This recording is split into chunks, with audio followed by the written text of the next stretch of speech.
Panguva ineyi vanhu vari kunyatsoratidza kuti havasi kufara nemaataks ari kuitawo naVP Constantine Chiwenga and his wife.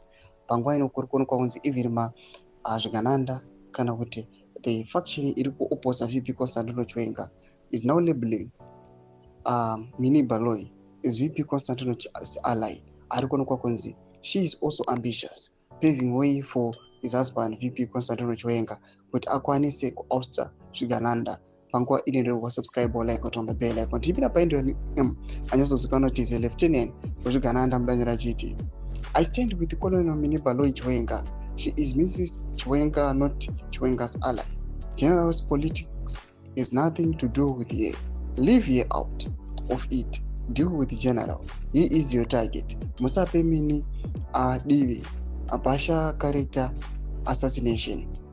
No mashuka anoyanyoka pana Lin M achiti aiwa people must stop attacking Minnie Baloyi. Ari kuonekwa kunzi Minnie Baloyi ari kunzi ane parallel intelligence ari kurana kumauto uko iri ku and against the Zvigananda plans. Panguva ino chinoonekwa kunzi Minnie Baloyi also ari kuyachinyengerera VP Constantine Chiwenga achivasapota panguva ino kuti vaopposite the Zimbabwe leader President Masoda Mnangagwa ine bid panguva ino yekuti vakwanise kuouster mutungamiri wenyika kuti Vice President Constantine Chiwenga according to the gentleman's agreement akaitika panguva ino akwanise kurana kuma 2028 elections. Zviri kuzviitika munyika yeZimbabwe zviri kuonekwa kunzi Chiwenga's family panguva ino is now at risk. Anytime people they're expecting anything. Panguva ino mamwe matransaction ari suspected panguva ino zvakaita sekuretire kuri kuonekwa kuita vana Philip Valero Zivanda.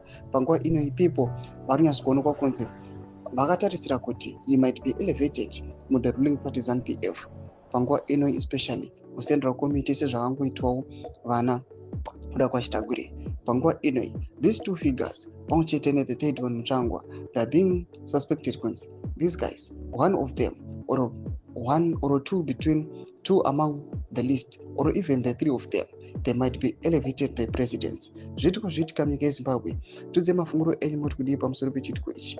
Pindai comment section medu za mafunguro enyu. Subscribe or like, hit on the bell icon.